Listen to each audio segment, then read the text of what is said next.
Run the North, week 2 in the books. This is Will and Jason. We're talking Vikings and Bears, and God, what a week is it to be talking Vikings and Bears. Jason won the pre-podcast coin flip and elected to defer. So I'm going to be talking about the Vikings game that ended about 3 minutes ago. Where do you start there? It was rough. I won't say top to bottom. Defense played pretty well for most of the game. They played as well as you could have expected them to until you can tell they were just getting tired down the stretch. And Atlanta was able to run the ball down their throats to close it out. Final score, what were we looking at? 26 to 22 to 6. What did I say? 20 in Minnesota. Yeah, sorry, 6-22 there. Offense just never got going. It was a rough game on the offense side. It was basically the first half of the Bears game, but for just an entire game this time. No McCarthy magic this time around.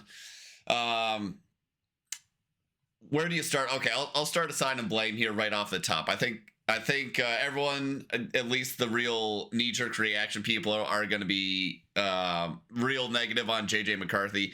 By no means did he have a great game, but I don't think that's where you start with the blame. I think it starts at the offensive line. I mean, rough outing for the offensive line.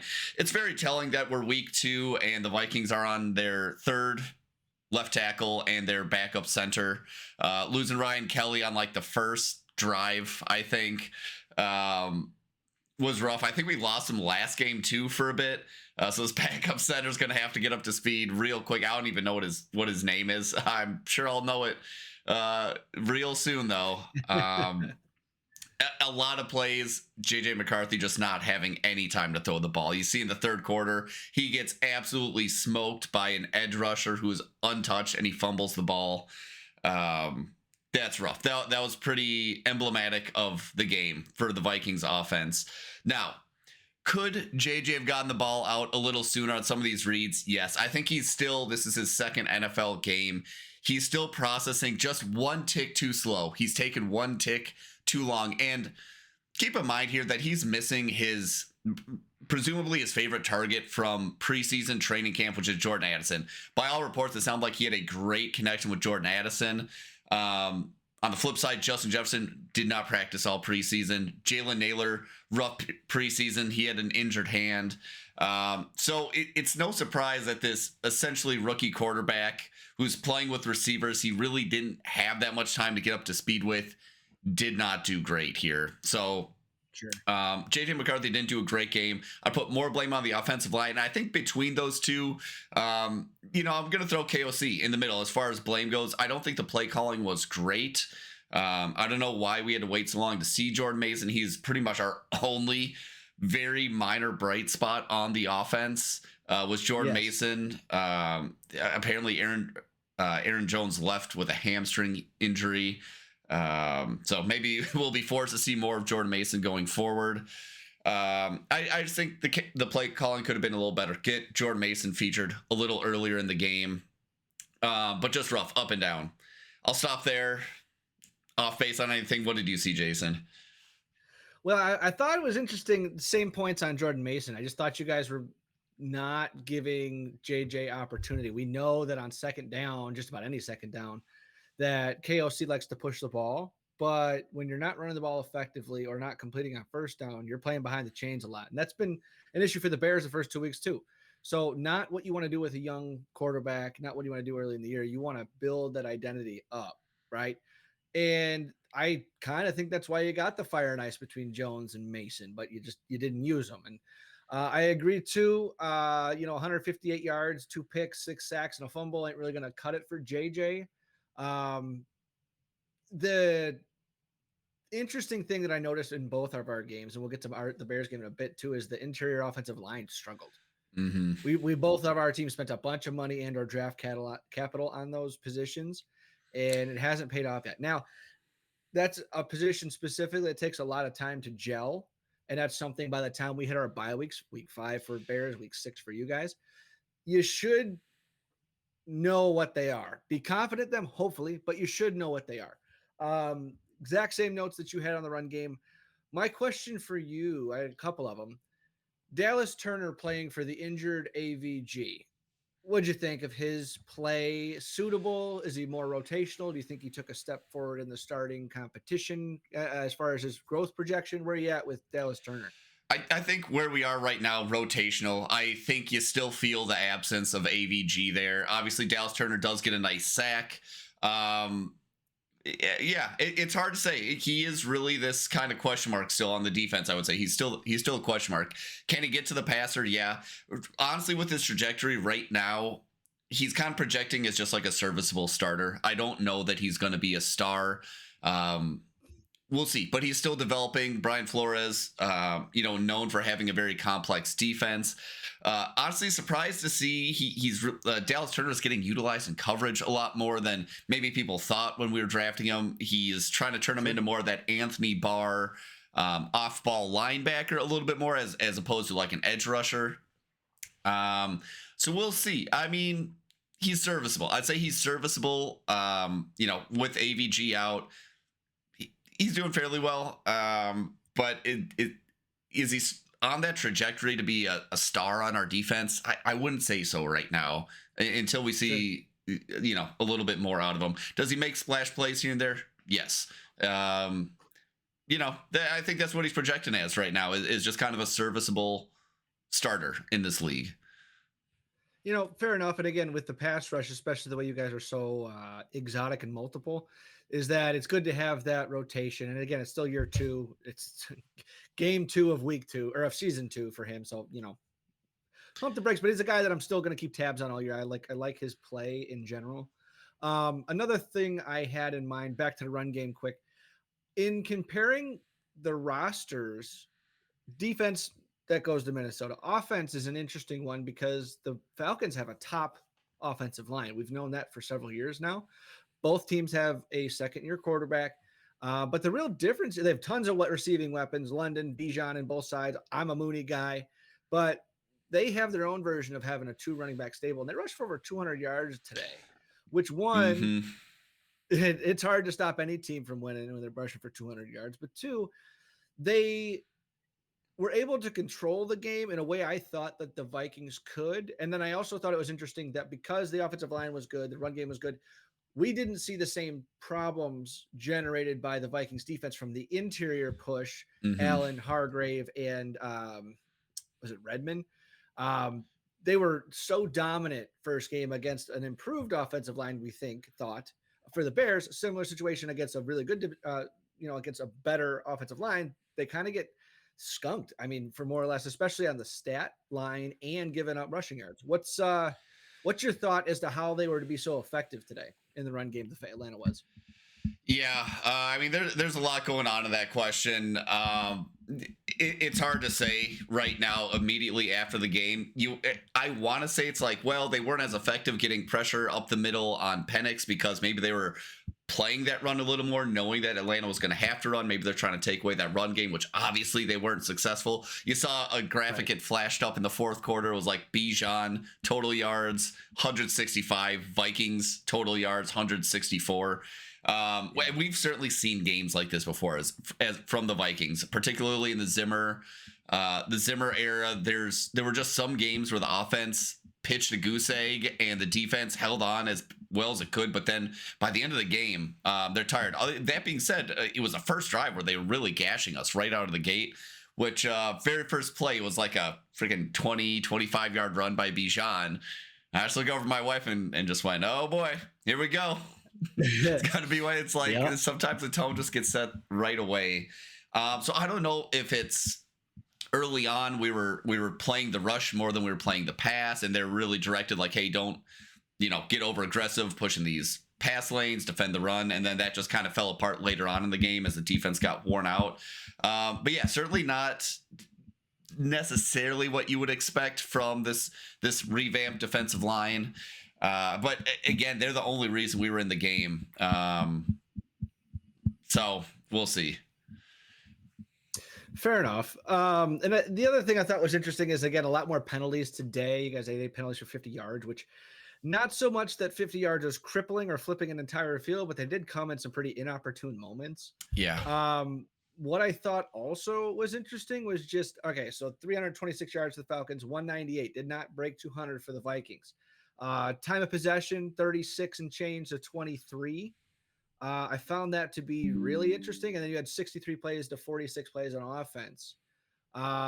Both teams had pretty poor third down efficiency, which again is pretty indicative of the score itself. Tons of field goals. Couldn't really, you guys in the gold zone, you guys really tightened up, hence all the field goals. But um, kind of, I guess, what you'd normally expect from young quarterbacks with solid defenses, especially early in Yes. the season. But it's not something that you'd really, with all the hype that's been going on out of this draft class. Obviously, Nick's is the only one that's really kind of on top of it, other than Jaden Daniels. May is kind of in the middle. We'll see. There's a lot of hype around Penix, but he hasn't done it yet. Caleb is kind of feeling like from the media a tier below, but I think the talent's higher than some still. And then JJ is probably going to be the ugly winner. It's the last two games are starting to feel like if you can get him to 200 yards, 2 touchdowns, get him moving outside the pocket a little bit and just be the gamer. I guess that's my gut reaction after the first 2 games. I say that to ask you this. Similar stat lines the first 2 games, uncomfortable taking sacks. It's obviously, again, his red shirt freshman year. Last week we were all hyped because the leadership was on display with JJ. Mm-hmm. What does this game mean for him, and what are we kind of expecting going into game 3 for, again, ultimately his 3rd game in the pros? Yeah, what does this game mean? I'm filing this one under growing pains. Growing pains. We knew we were going to have growing pains with McCarthy this year. And this, I mean, this week was just a perfect one. The thing I'm maddest about is just that I picked the Vikings to win in my pick'em league. I was like, what was I thinking? What were you doing? This had all the trappings of a trap game. I mean, new birth of a child from McCarthy, just weird lingering, I shouldn't say lingering injury with Christian Darrisaw, but it's like, is he going to play? Is he not going to play? If he's not going to play, why didn't we put him on IR or the pup to begin the season to free up that roster slot? It was just a weird vibes going into this game, coming off that emotional road victory last week, which, again, as Vikings fans, we've seen what happens when we get those emotional victories. We tend to fall flat the next week, looking at the Minneapolis Miracle and many other such occasions. Yep. So I'm not too worried about it. Again, I think JJ McCarthy was not our biggest problem. I still think he had some poise. Again, I still have confidence. That's why I'm not totally bummed out about this loss, because I think all JJ has to. You said we're going to know what these teams are going into the bye. I think we're going to know who these teams are a week or two coming out of the bye, because that's what I'm going to look for the Vikings is, can JJ get that ball out that one tick sooner? Because it's really just a tick. It's a half second of he should have thrown it right here, and he's got to wait a little bit to see where the receiver is breaking off his route, how where they're going. And I think that's going to develop with time. Again, despite the bad performance, I thought he looked relatively poised. He didn't look too rattled. I mean, again, he played pretty bad, but he didn't look too rattled. I mean, and going back to your ranking of the quarterbacks coming out of this draft class, I think what's really going to define these guys is their resiliency. Sure. Which I think that's one of JJ's strongest traits. And to maybe flip it around, it might be, one of Caleb's weaker ones. I feel like he's a little bit more of a passionate, emotional player where, maybe he doesn't stay as composed when things aren't going his way. I don't know. That could prove to be false, but I don't know. We'll see. I think it's still too early on to crown any of them like the winner of the draft class. I think even in Jaden Daniels' case, obviously he had a great season last season. Right. But, you look at CJ Stroud, he had a great rookie season, and we're on his 3rd season now. Second season was great. So far, the 3rd season, not off to a great start either. Right. So we'll see. I think that comparison was more just like a temperature check. Because coming into the season, Jaden Daniels is all world, and Caleb's got a boomer bust. It's not even, he hasn't even started his 2nd year yet. JJ hasn't played a game yet, but he could be the best of all of them. It's just a temperature check after 2 games, you do a couple. And I take your point well with the, about identity after the bye, but you don't forget, coming out of that bye, you have the home game against Philly, Then you're in LA against the Chargers, at Detroit, and then home versus Baltimore. So if you better figure it out pretty quick. Exactly. That better be that bye week better be a banger for the Vikings, because otherwise it's going to be a real. JJ is going to lose more games coming out of that bye week than he has in his entire career if they don't figure it out. Right on. So because again, it's was it before that you're Cleveland, but you're at Cleveland in London. I think we do back-to-back weeks in London. It's Cleveland and I don't know. I want to say like Jaguars maybe. I can't remember what Pittsburgh. that next. Pittsburgh. Croke Park. I don't know where Croke Park is. Let's click Croke Park. It's not popping up. Anyway, before we move on to the next couple of games here, I want to ask a question about this one. The famed 3 words description for how this game went. I haven't thought about this. I'm gonna do hyphenated.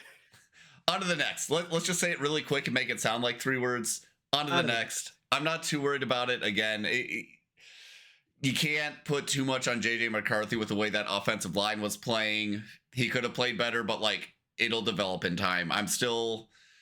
I'm not worried at all about JJ McCarthy. I think you just need to give him some time. And again, no, there's going to be some growing pains like tonight when his offensive line isn't doing him any favors. It's going to be a rough game. Right. Like he needs his offensive line to play like one of the highest paid units for him to look good. Even if they play mediocre, I think he's still capable of good quarterback play, but it wasn't even mediocre offensive line play. There was 5 sacks before the half. I think he ended up with like 6 or 7 total. I don't know. I'd have to go back and watch the footage. Maybe 2 or 3 of them are his fault, but a lot of them were on that O-line, which especially to your point, takes him a while to gel. How much longer does it take him to gel when you're getting replacements? You got 2 out of 5 of them replaced after the first drive, or by the time the second quarter starts. We're already scraping the bottom of the barrel. Yeah, like I think the offensive line 4 to 6 weeks is more than enough time. And for a quarterback, especially a young one, I think you got to know probably by Thanksgiving, not saying you're benching the guy, but you got to know if he's the guy or not. So like by year 2 going into year 3, you got to kind of know. But yeah. I'll add one more note on the Vikings and why I'm putting KOC as problem number 2. Fourth quarter, you're down by 2 scores, 3rd and 1, you throw that sort of a go ball to Naylor, just overthrows it a touch. It wasn't too egregious, and especially with how much he'd been affected in the pocket up to that point, that's unfortunate. But then to punt it at that point, you punt it down 2 scores with 9 minutes left in the half. It's like, what are we doing here? Maybe are you showing confidence in your defense, or are you just kind of the overly conservative nature is not something we're used to or comfortable with KOC. I totally agree. Yeah, so that was a head scratcher for sure. Who knows if KOC even drew up the go ball? Maybe McCarthy just saw it and went for it, thinking he'd get another chance. I don't know, but I think between KOC and McCarthy, they're not gonna, this relationship is still super solid. I think they're gonna be able to figure it out over time. I think KOC's a patient guy, and if anyone can figure it out, I feel like it'll be that coach quarterback combination. And he picked them, right? So there's going to be a little bit more of a leash too, not like we're Johnson and Caleb. All right. So before we go to that, I got 2 other quick ones. One being, all right, you're the coach. What's one thing you liked and you want to keep doing? And then one thing you didn't like and is the focal point of practice this week? Run blocking, honestly, like the run blocking for the entirety of KOC's tenure, that's the one biggest problem I've had with KOC is we've never had very effective run blocking where there's a couple runs where there's just like unblocked guys hitting the running back at the line of scrimmage, or the line just getting pushed back into behind the line of scrimmage by the time the running back has the ball. I think the run blocking needs to get better for the running game to have a chance like this. The whole passing game is predicated on that running game. So if we can't get that running game going, it's going to be tough sledding all year. And that starts, I think, with the run blocking, which it seems like the run blocking just hasn't been great. I'll add one other note related to that, which is, Aaron Jones did leave with a hamstring injury, but through 2 games, I feel like he's lost a step. Especially when you watch Bijan Robinson. Oh yeah. I mean, he's a special talent. Don't get me wrong, he's a special talent, but Aaron Jones just seems like he may have kind of hit that running back cliff. He seems a little slower, just not as shifty and elusive and as good at gaining yards as he used to. So hopefully we see a lot more Jordan Mason. We got a rookie that was pretty unknown but made the roster, had a really good camp. Xavier Scott, who was injured last week. If Aaron Jones misses time, I'd like to see Xavier Scott get a little more run, see if he can bring some juice. But not that we need any, because Jordan Mason's bringing plenty of juice. Going back to like the O-line difficulties with starters going out, you put Rouse in there, first play, 18-yard run, and he gets called for a holding first play in the game. So it negates like honestly, like one of our best plays all game. Right. So it's just tough. There's a lot of stuff that has to get figured out. We need Christian Darrisaw back, man. We really need Christian Darrisaw back in a major way. That could have a huge effect on the performance of the offense. I mean, yeah, left tackle, second most, third most protected. Important position. All right. So last thing I'm going to ask you about is going to be next week. Really feels like a get right game against the Bengals. Was going to be a scary matchup in my opinion, but then Joe Burrow goes down with turf toe out 3 months potentially, so you're not going to see him till Christmas. Yep, it's kind of wild. Yep. Ask me how Jake I feel Browning about this game. We still see Jamar Chase puts up some numbers against the Jaguars defense. They still ended up winning 31-27 in week 2. I mean, Jake Browning, 21 of 32, 241, 2 touchdowns, 3 picks. I mean, not crazy, but for a backup, pretty sweet. It was all Jamar Chase, though, 14 catches, 164 and a tug. So it has the writings on paper of being a get-right game. But what are you looking forward to? What are you thinking? The obvious is Joe's out, so you got to win this game. But where you at? Well, let's add some context here. I am extremely nervous because Jake Browning, John Browning, whatever Browning's name. Jake Browning, yes. Jake Browning, he was on the Vikings practice squad team a couple years ago. He has played against the Vikings before as the backup, and he lit us up, and we lost that game.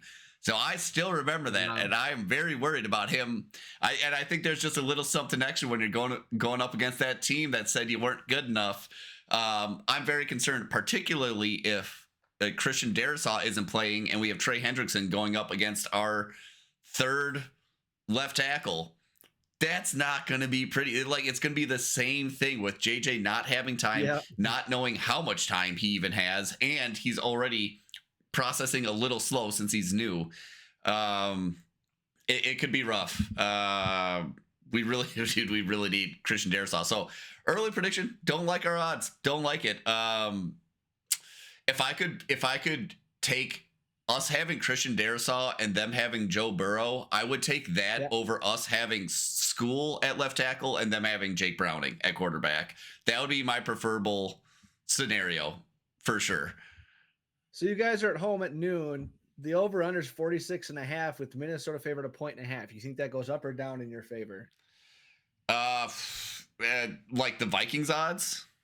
Yeah. Probably down, and also like for the sports bettors, smash the under on that one based on what we've seen. Like clobber the under. The line should be at like 30 points. I think it's going to be a defense heavy game. I think there's going to be lots of punting, probably some turnovers, lots of field goals. Just good old Midwestern football is what I'm predicting for next week against the Bengals. Oh, and I missed this too. Jake Browning also rushed for one, so he was accountable for 3 picks and 3 touchdowns. They did score 3 touchdowns with him, so that's something. Yeah. All right, I can dig it. Closing thoughts. Filing it under growing pains. We'll see what happens next week. That'll be very telling. Especially with like the baby being born. There's talk of like maybe Rome. Which we're gonna talk about Rome later. But new baby. Hopefully it's just like that really screwed up his preparation for the game. Hopefully we can get right. Hopefully he can sleep with that baby in the house. If not, it's going to be another ugly one, I think. Yeah, the intangibles. We just praised him for it. We'll see if he can get a hold of the whole new thing. He's been a leader before. He's done it on the field. He's coached with guys. He's played hard fought games, but has he done it with no sleep and more responsibility and real Exactly. life stuff? Exactly. That'll be fun. Dude, you know who's going to be most critical to the Vikings' success next week? Who's that? JJ's wife. See if she can step up. Be like, honey, Katana, whatever. Katya, yeah, Katya, you gotta step up. Let JJ prepare, because hopefully she's like, babe, just don't do that again. I got the baby. You sleep on the other. You sleep on the other wing. 23. Yeah, I think they're pretty young. Hopefully she's like, babe, you go sleep on the other wing of our giant house. You got a $30 million contract. You can hire some help. Yeah. So that's who I'm going to be looking for a big performance during the week. Hilarious. I love it. All right. So anything else you want for the game? Otherwise, we can transition to the other NFC North battle here. You know, I wish they gave me more to talk about, but I think that's all I got to talk about with the Vikings today. Yeah, that was a tough one. All right. Well, I'll steal the thunder then. We had Bears-Lions in Detroit. First meeting, Ben Johnson back at his home stadium. He was welcomed to a plethora of boos, and I expected that. Sounds like he expected it too. Bears won the toss and are deferred, meaning they wanted to receive the ball in the second half. So Lions come out, first drive, touchdown. I couldn't really tell if the Bears defense came out flat or if it was just really good scripted plays. Thankfully, the Bears offense followed that up with a touchdown of their own on the first drive. So we got two games, opening drive touchdown, something where you have no idea what that feels like. So it's like, all right, okay. You know, it's a must win for the Lions. We should be competitive in this game. Not so much that we'll win this game, but we should be in this game. Familiarity, division game. We played them really well last year, despite the coach terribly messing up basically the end of drives. Yep. A lot of silent count because a lot of the conversation against the Vikings was that, Caleb operation was bad because his count sucked. So silent count, he puts his hand out. The guard's looking back at him, taps the center, and then they snap it. So he can't really mess that up. Somehow, our right tackle messed that up a couple times today. False starts, a couple is he the rookie? Snap penalties. He's a third-year guy now. Tennessee. Is the guy Braxton? He's on the left side. So Darnell Wright was out of Tennessee. He is number 58, and he's the one that we got at 9, traded back to 10 with Philly and got a fourth round pick, and they took Jalen Carter for. He's had some promise, but like on a silent count, you're looking at the ball just like everybody else. So how do you do that? Like I get the guy in front of him flinched, but it wasn't enough to. He false started for sure. It wasn't like he was trying to like play that he was enticed. So it was good to see the response touchdown on the opening drive, but like through the rest of it, like you're coming down right when they scored. 3rd and long again. Clock's ticking down. They were late to the line. I'm like, oh, they're going to burn a timeout or something. I'm expecting them to burn that timeout. Instead, Caleb gets the ball snapped, throws a little drag to Rome, and then he was able to yak it another 15, 20 yards to the end zone, which is sweet. And then I'm just so reminded, Kenny Alberts, whatever, he's one of the announcers, the broadcasters, but I'm just reminded of how bad Jonathan Vilma was. He was a linebacker for the Saints and I think the Jets and maybe one other. But he has no clue what he's doing as a broadcaster. He's the least favorite of the Vikings fans. We always hate when he calls our games, especially because he hates the Vikings for some reason. He's not a fan of us. Because he was on that Bounty Gate team too. Yes, yeah. But it's like, dude, tell me you don't know what the hell you're talking about. You're guessing guys' names. Look at the roster. You know I did hear him mess up a couple names, and I didn't think too hard about it. But yeah, Jonathan Vilma. Lions names. I'm upset he messed up the other team's names also, not just the Bears guys. Like it's embarrassing, dude. And on top of that, they're showing Rome's touchdown. It's like, oh, well, there was a miscommunication because this half the defense was in zone and this half was in man. And that's how it was like, you played middle linebacker. You know cover 4 rules. That's exactly how you beat it. You had most dangerous 2 and 1, cleared them out. The under route was in zone because I showed you that video with cover 4 palms and all that stuff. 1 goes to 2, 1 stays with man. And they beat the crosser across, so everything cleared out. That's perfectly designed. That's how you beat cover 4. And he's like, oh, well, they just didn't communicate. It's like, yes, that was designed beautifully. Yeah, the hook linebacker should have went with it because he should have known there was no third threat. But man, it's like that you have a great opportunity to be like Tom Brady and Greg Olsen and explain something and teach something to the audience and share it in a way that you're not like talking down to them or better than them, but it's like, hey, now you know. This is another, in-depth type of thing. Yep. I Okay, digress. enough about Taking the me off of announcers. Yeah, Let me sorry. start you off right here because I think Do it. before we talk about the defense, I mean we got to start with Caleb Williams. Where's the panic meter at? 10 is like we got to hit the eject button on this guy. 1 is like, listen, this is fine. We're doing fine. Where's the panic meter at? It's low. I'm not worried. Okay. Not worried yet. Like last week, he wasn't the problem. My 3-word thing for this is going to be last week it was numb, uncomfortably numb. Now I'm going from numb to apathetic because they haven't learned anything as a team. They haven't really improved anything. The pre-snap sucks. There was no fight in just about any part of the offensive or defensive line. He gets completely leveled. Caleb does on a like the false start. They blew the play dead. It was so loud. The linebacker took a cheap shot and leveled him, and they just didn't let it go because like, oh, too loud, couldn't hear the whistles. Like bullshit. Fine, you're gonna let that happen, but like nobody reacted to like get off my guy or like throw him around. Like that's bullshit. Like, nobody cared. They also had an issue with a couple of 4th down where the 2 consecutive 1-yard sneaks were denied. There were offsides. The Detroit Lions defensive line was offsides on both of them. They could see it clearly on the replay, but wasn't called. But there was no push whatsoever.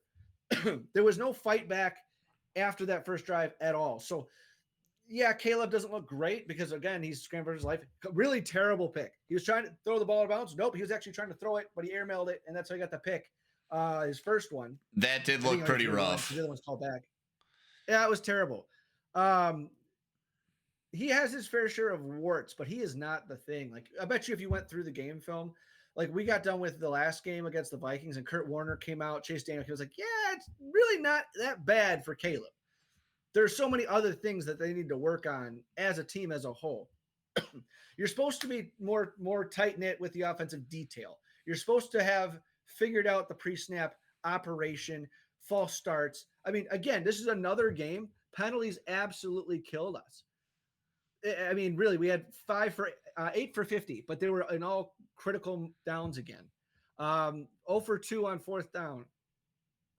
Terrible. Also went for, I think, in bad spots again. But those moments where you can define your personality and identity as a team had failed again. And now, remember when you had Dan Campbell first come to Detroit, that's what we're all basing this off of. They struggled too. I mean, they were right there in all those games, and we're just crying. It's like they're fighting so hard. Da, da, da. Well, I don't even feel any of the fight to where you can feel justified in leaning on it right now. Bears might be cursed, man. Oh, and so with that, I'm not blaming Johnson yet, but it really just feels like same old Bears in the sense that why are we not talking enough about the GM? Oh, people are talking about the GM. Oh, no, but not enough, obviously. Like, why did he get an extension? I understand the comment of like, okay, align him with the head coach, but I mean, back off-season championships. I suppose that's why he got extended. But well, probably. But again, soft-ass organization. They don't win games. He's what, 13 and 30 something? Like absolutely terrible.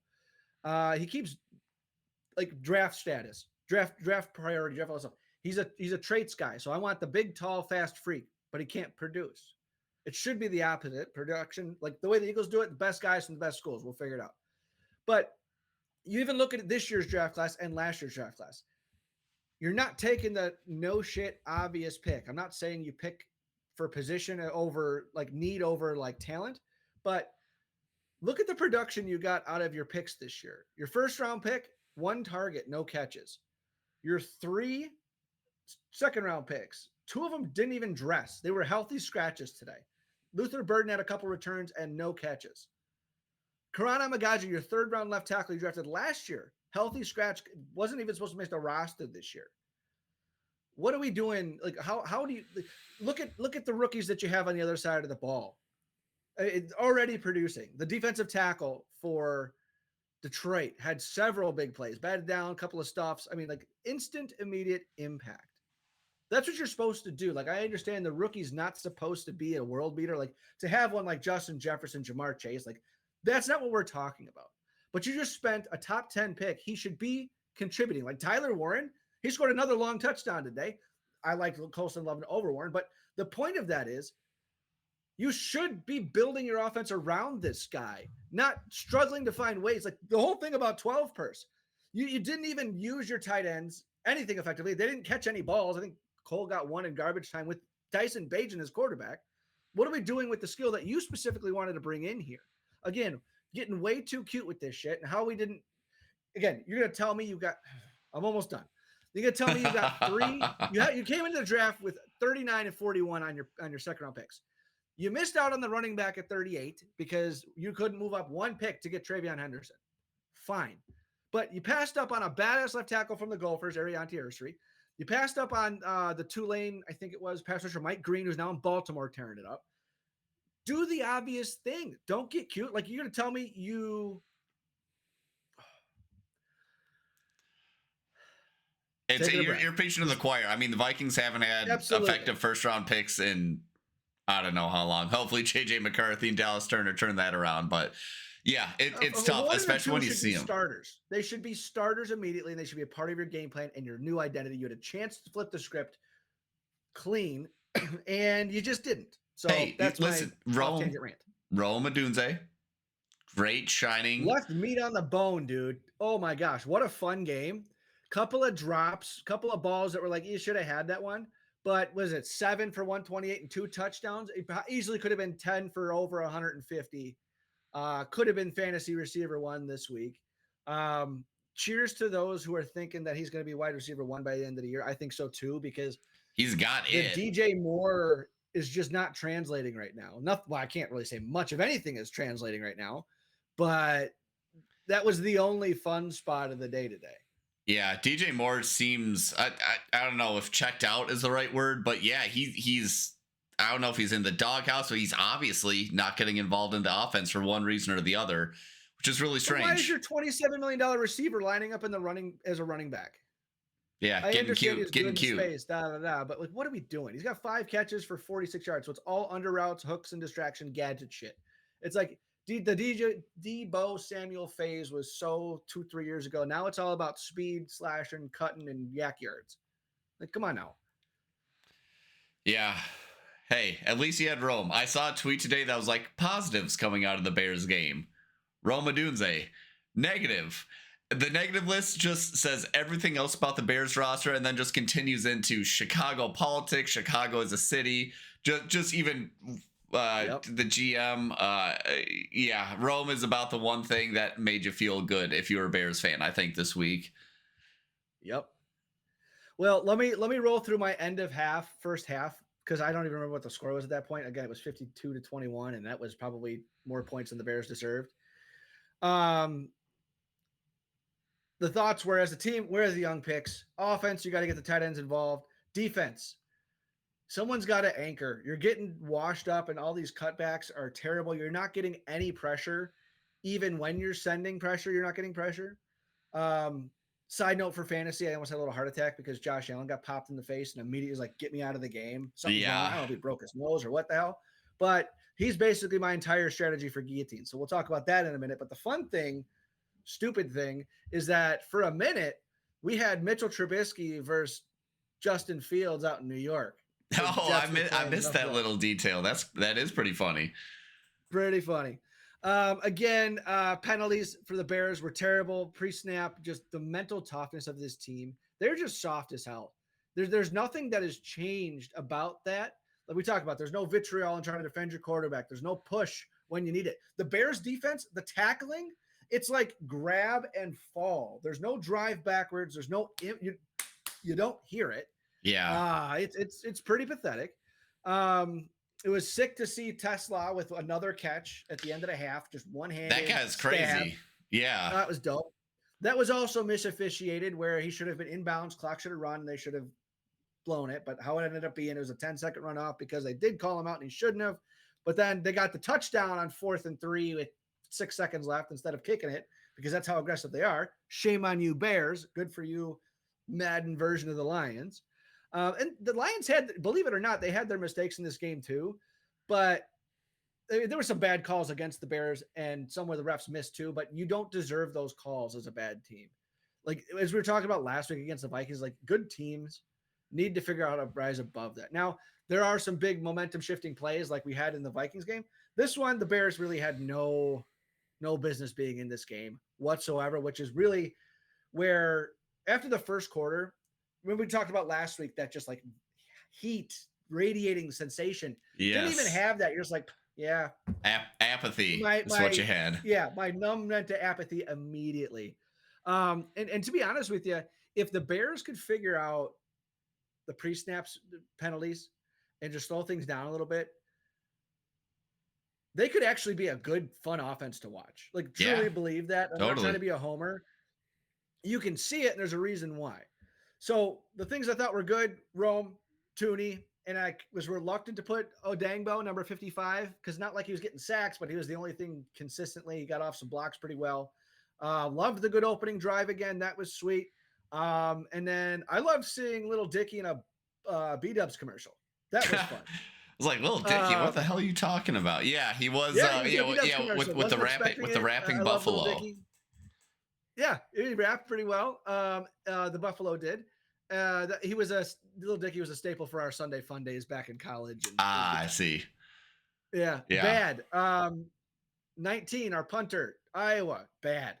29, Stevenson, worst corner on the field. 73, Jonah Jackson, terrible. 52, Dahlman, terrible. 49, Tremaine Edmonds, middle linebacker, terrible. Also quite not even close. He is the worst. I put him right up there next to Deshaun Watson, worst contract in the league. Ooh, that's a spicy take. Doesn't do a damn thing for me. We paying him $20 million a year. We could have kept Sanborn to get the same type of thing for a 1.5 mil. Bears pass rush, bad. Bears special teams getting worse, which I didn't know was possible. Penalties, and then the refs as well. Literally, we get out of halftime. First play, false start. We learned nothing. There was no run game again. They barely used Manungai 25, the new rookie, just like a different change of pace from Swift, who, again, I like his running style, not effective. 58, real bad. I had nothing good to say about the second half. Bajent looked meh because he got 7.5 minutes of garbage time. He was in for 7.5 minutes, and he only attempted 3 passes. Is that right?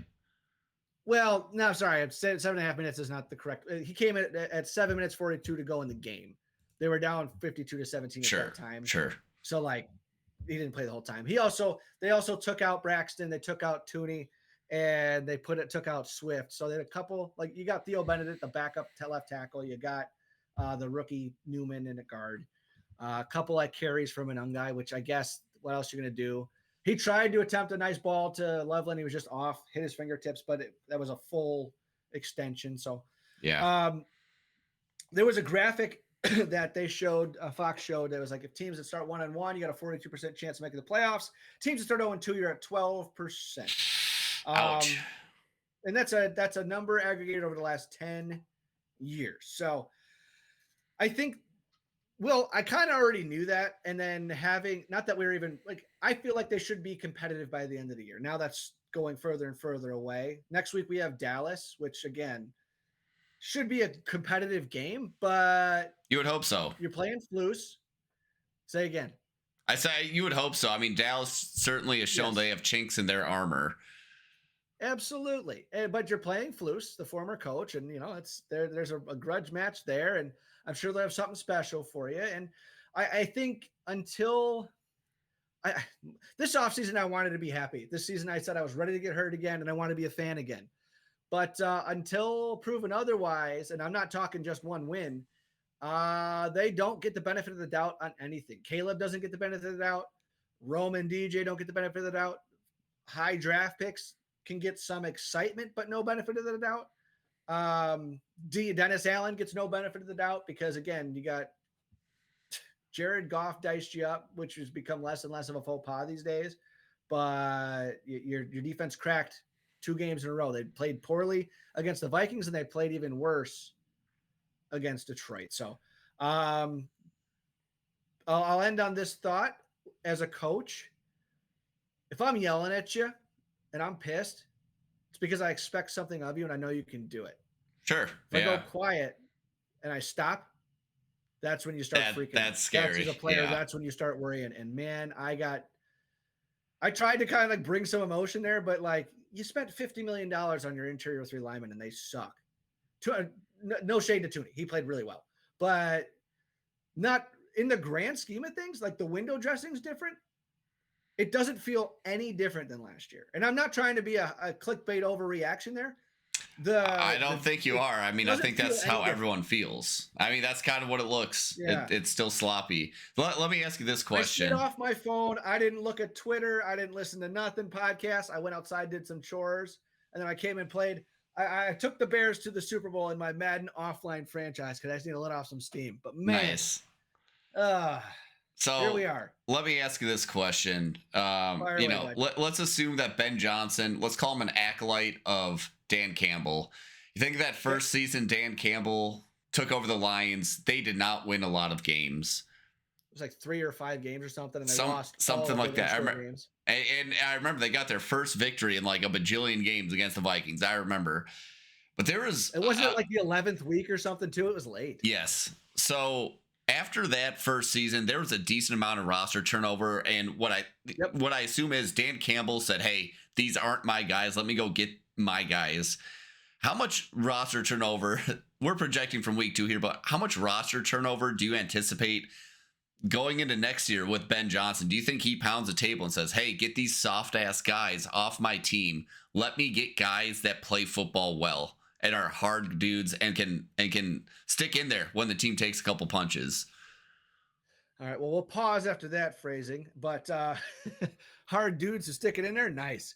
I think there better be a lot of turnover. Now, I got to go back and look at what the contract situation for some of these guys, because I know the interior 3 are sticking around in the line because we just paid them all and they're all here for 3-4 years. I think Tremaine Edmonds is up. They just extended Edwards. Jalen Johnson is paid. Gordon is paid. The defensive line, I think Sweat's got 1 more year. Odangbo is paid. Grady Jarrett's going to be here. I think what's his name? I'm searching. Tyreek Stevenson and Javon Dexter, I think, are due for contracts. If not this year, then next year. DeAndre Swift I think this is the last year we owe him money, even though he's contracted through next year. Same with Cole Kmet. But I do agree, and it's I think what I was alluding to, but didn't say yet, is there needs to be a culture shift continued. Like that. Oh, that's why we brought in Grady Jarrett. Well, he's not playing well, and he's not playing all that much because he's been banged up. I would fully expect that from the head coach standpoint, because again, he's in charge of this team now, or at least he better be, because he's making $13 million of Poles is $1, $2, $3 million. Poles, like we just talked about, is all his picks are too cute, and that's exactly what showed up on the field today. You need some football players. Some kneecap biting son of a bitches, like you need some grit. That's exactly what the Bears need. It hurts so much to quote the division rival, but this was powder puff, man. Like it was truly embarrassing.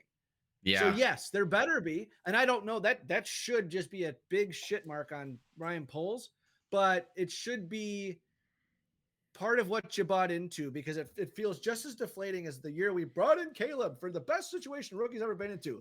Pop that balloon after 2 weeks. Well, here we are again, 17 weeks later, and pop that balloon again. Okay, this is not, you keep building outside in, you keep trying, well, this is fixed and on paper. Well, why do you think I said they're a 5-win team on paper?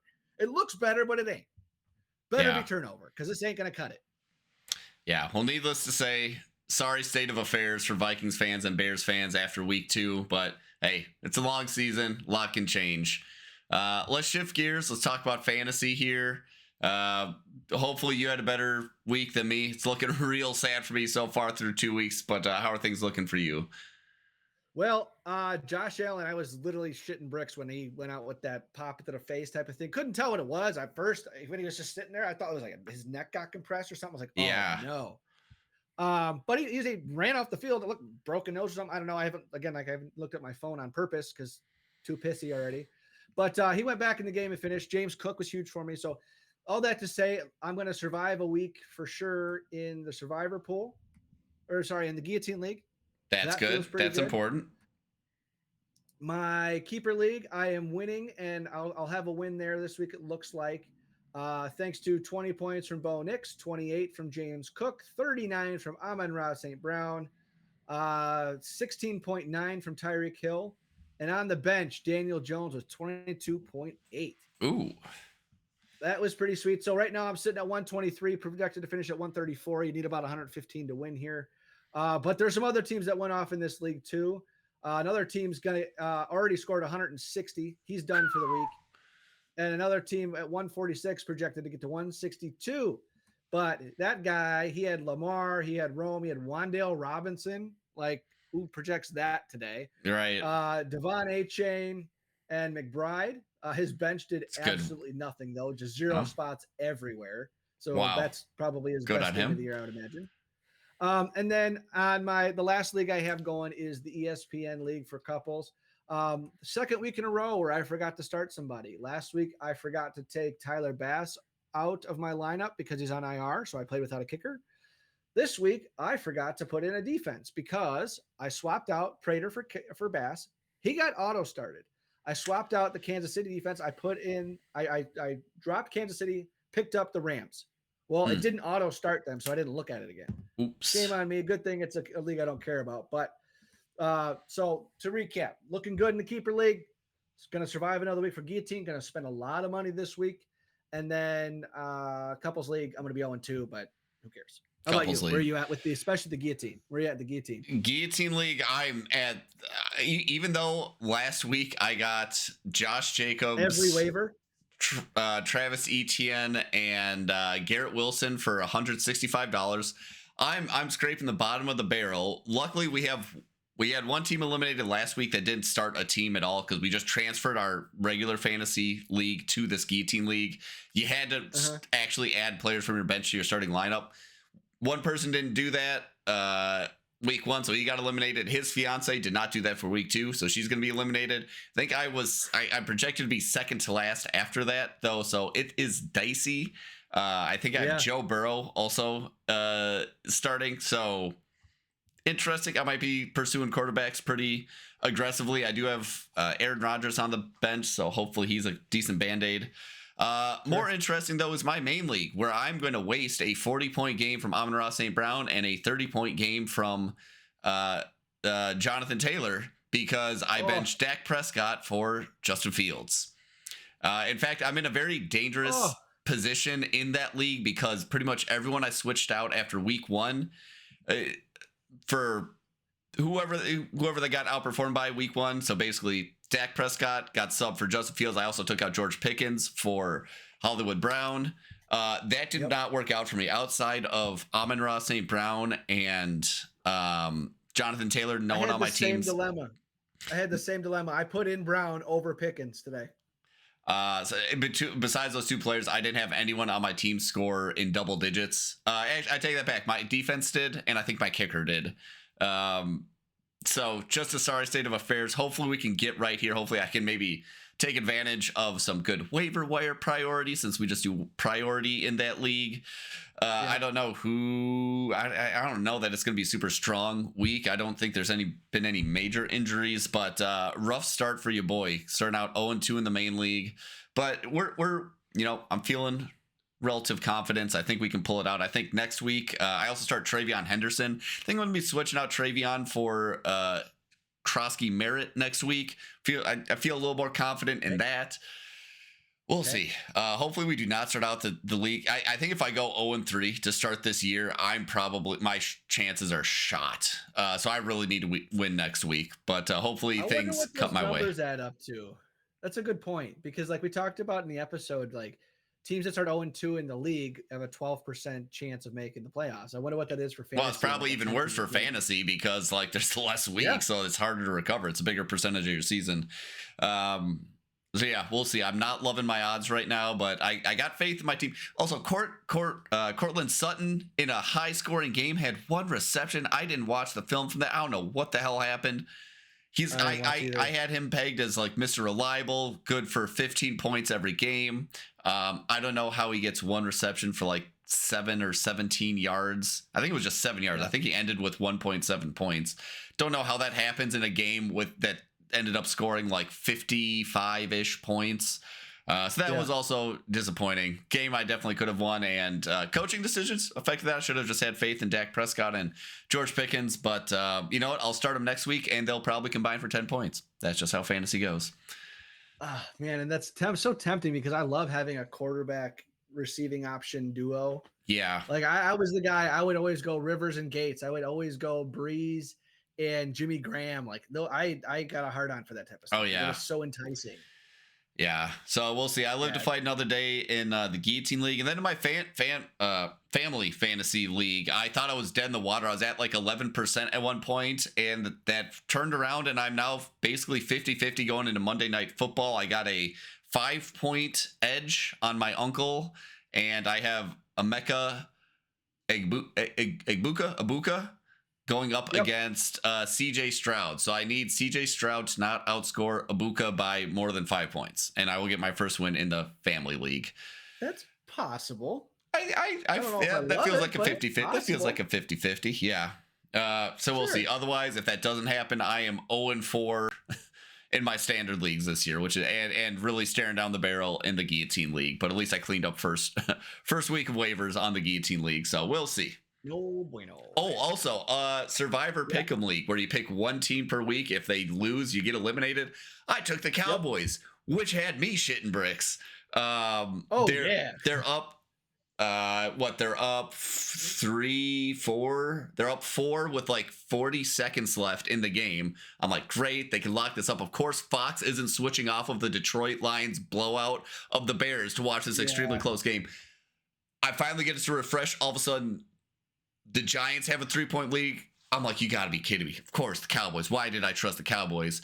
They get some miracle yardage and have Aubrey kick like a 64 yard or something like that. He hits it. Overtime happens.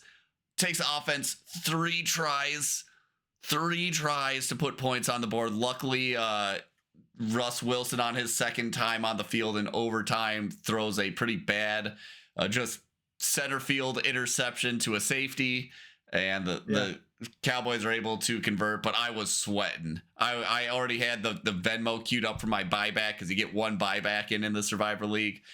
Thank God the Cowboys pulled that out, and I don't have to worry about picking them again this season. Oh, it's going to be a tough one to follow. Yeah, it's those get more enticing as you use up your game. So it's like you got to look ahead. Are you just trying to get through this week, or is it, well, I'm going to save this one? It's like, there's no real point if you're not in it, right? So it's a fun way either way. Yeah, I got cute. The Ravens were probably the smart call. They were like 10.5-point favorites, but it's like they've split that Ravens Cleveland rivalry. They've split those series for like the last 3 or 4 years. They've been 1-on-1, 1-to-1 each year for like the last 3 or 4 years, and I was like, I can see it happening. Embarrassing. It is for the Ravens. So I got cute. I did not only did I not pick them in the Survivor League, in my regular Pick'em League, I also picked the Browns. Don't think it would have mattered either way, but I was like, I have a feeling about the Browns. But yeah, but 41-7, that's kind of a tough margin to swallow, huh? I guess, is that what the final score ended up being? 41-7. And Derrick Henry didn't do diddly. Wow. Yeah. And unfortunately, neither did Mark Andrews for me. Brutal. Yeah. Well, luckily I can pick the Ravens later on now. So after the sweater, I might go for more comfort pick next week. We'll see.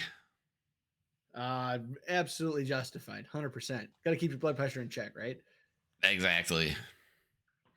Well, any closing thoughts here, Jason? Otherwise, we can put a bow on this one.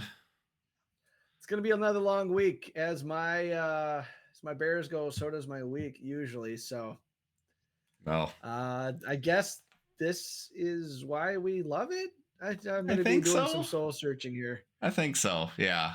Well, hey, we'll see you next week, man. This is Will and Jason with Run the North.